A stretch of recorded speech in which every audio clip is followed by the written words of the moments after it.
Hi, I'm John Wendell Adams, author of several mystery novels.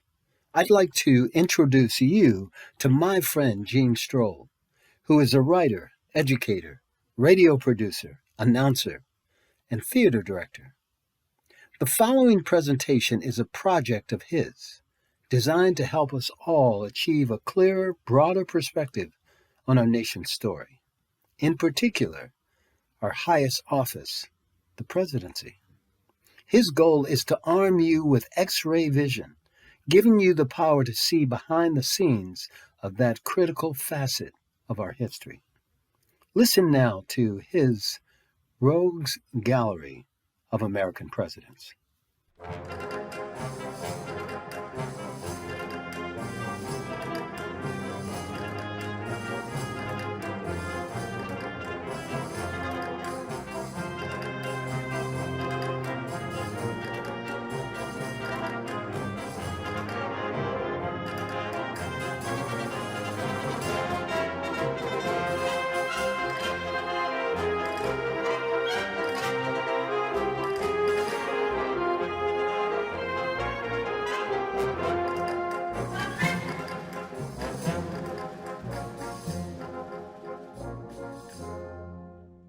Democracy, as we all now realize, is the rarest and most fragile form of society, not just in today's world, but in all of human history.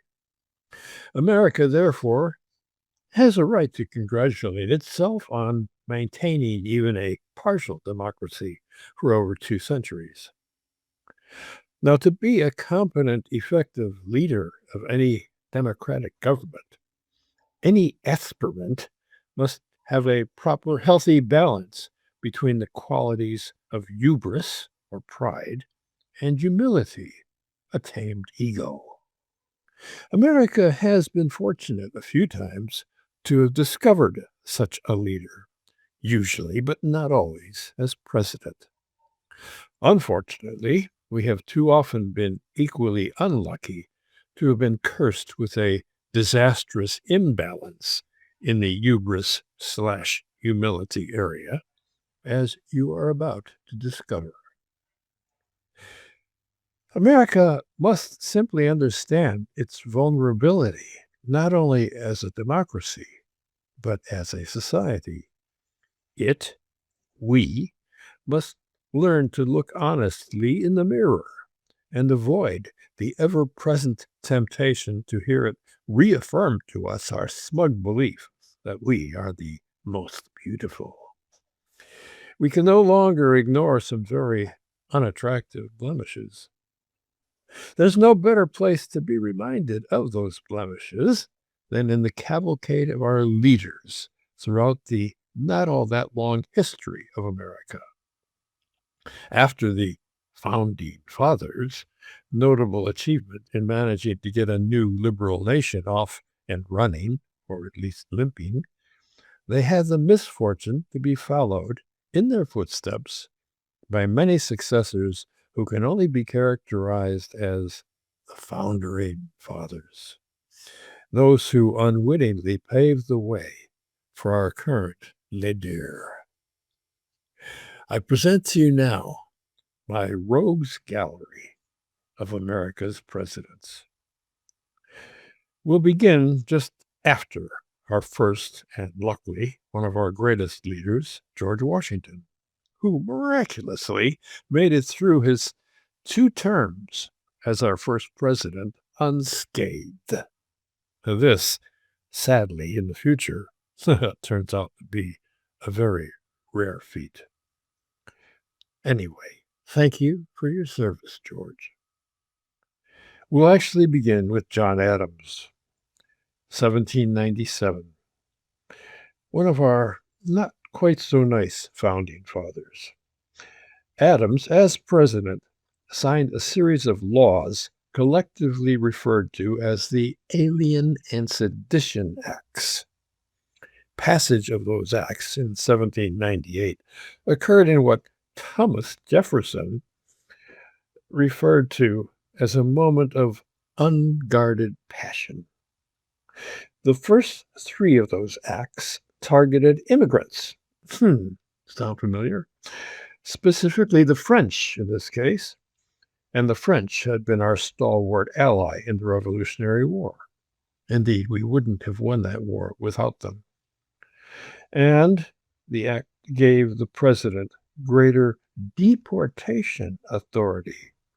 Sounding even more familiar?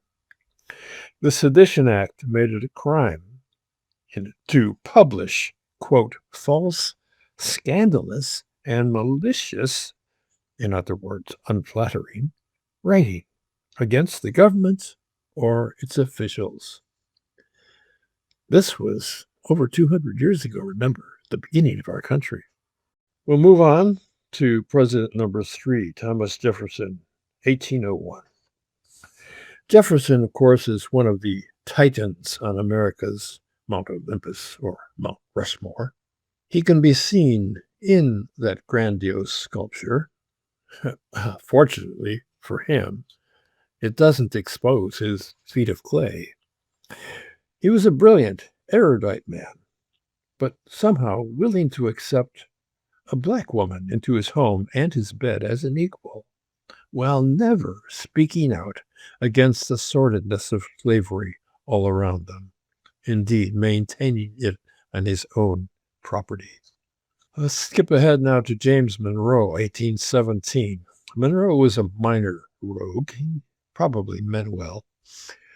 He was the author of the Monroe Doctrine, which was a no trespassing warning to the nations of Europe by our still very young, weak nation, claiming, with nothing but chutzpah, that all the land between our east and west coast, even if unsettled, was somehow de facto, if not de jure, all ours.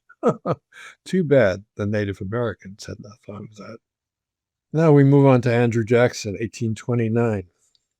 Jackson was, in effect, this country's first true popularly elected president. America was at that time well into its westward expansion, and more of the hoi polloi were now able to vote. General Jackson was popular with them because of his decisive role in the final battles of the War for Independence.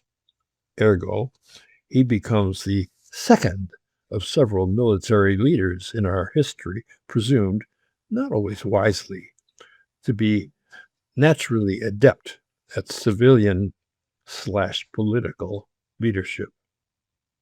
It'll be the Cherokee Indians who will suffer disastrously from Jackson's insensitive leadership. Little note here, an aside. Americans seem always to have suffered from some form of xenophobia, being able to accept only white English-speaking Europeans to be part of their tribe. This seems forever to have been true. First to feel that rejection, of course, were the original indigenous Americans, the Indians. Then came the unwilling, forcibly imported immigrants, the Africans. In the 20th century, it was the wrong kind of Europeans, especially the Irish and the Italians. Finally, today, it is the desperately indigent and persecuted peoples of south of the border, Mexico, South America, Haiti. The Cherokees, who ironically were the most civilized and cultured of all the native tribes, just happened to be in the way of white American migration into the southeast, mostly what is now Georgia. Jackson, as president in 1830, gleefully presided over their forced and brutal removal by American soldiers in what came to be known as the Trail of Tears. 100,000 Native Americans were evicted from their ancestral homeland to a designated, quote, Indian territory in what is now Oklahoma. At least 4,000 of them, men, women, and children, died in that forced march. This, of course, was the original ice. Another little note here. very relevant to today's debacle regarding the executive and judicial branches of the federal government, and which is now making our Constitution look like a house of cards. Jackson was remarkably complacent when Georgia, the state of Georgia, defied the federal government. In 1829, Georgia, extended its jurisdiction to about 9 million acres of land that lay within its boundaries, but was still occupied by the Cherokee Indians.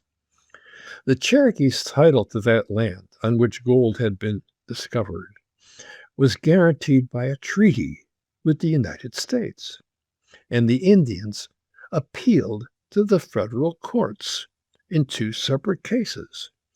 In those 2 cases, the Supreme Court ruled against Georgia, but Georgia ignored those decisions and continued to enforce its jurisdiction within the territory claimed by the Cherokees.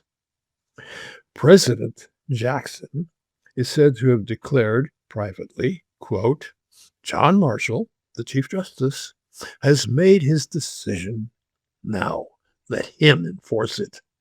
Jackson's failure to support the Supreme Court remains an indelible stain on his record. Oh, by the way, our current president has a framed picture of Andrew Jackson on the wall of the Oval Office. We move on to 1845, James K. Polk. Polk took the Monroe Doctrine, remember that, and ran headlong with it. He didn't just want Mexicans out of our manifest destiny territory. He was intent on driving Mexico out of it. Hence, our second war. This time, we were the attacker rather than the attacked. While Polk did help achieve America's geographic maturity, incorporating Texas and the entire West, his motivation was not quite so noble. Polk was a slave owner who dreamt of expanding slavery into those areas. We move on to what I call the first nightmare decade, 1850 to 1860.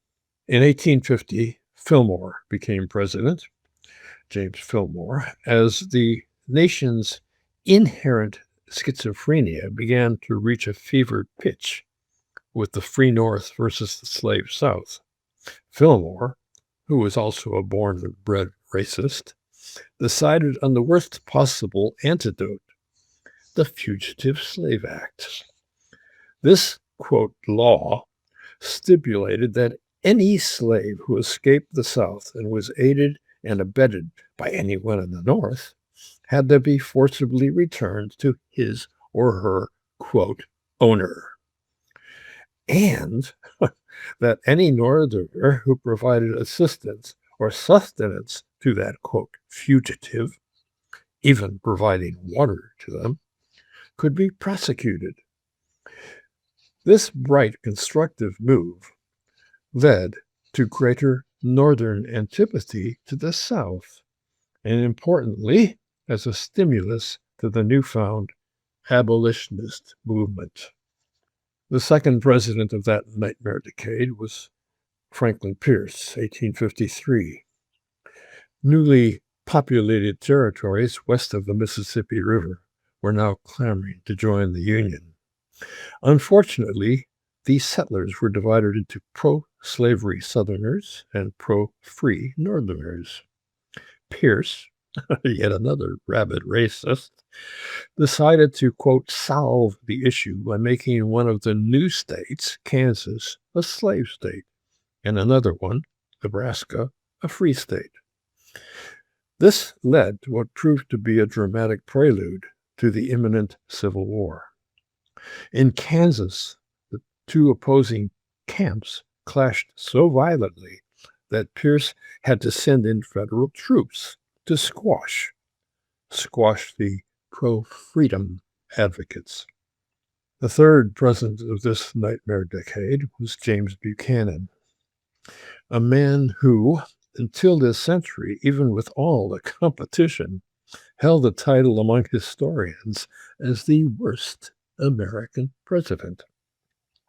Now, to be fair, Buchanan came into the office as at the most precarious and challenging time. He simply was the worst choice for that challenge. The nation was on the precipice of disintegration. While he felt that it was wrong for the South to secede, he did nothing to dissuade them. He had no qualms about slavery either, saying that it was, quote, a matter of little practical importance, unquote. He insisted that the nation should accept the South's, what he called, way of life. That perhaps is the most grotesque euphemism in the history of the English language.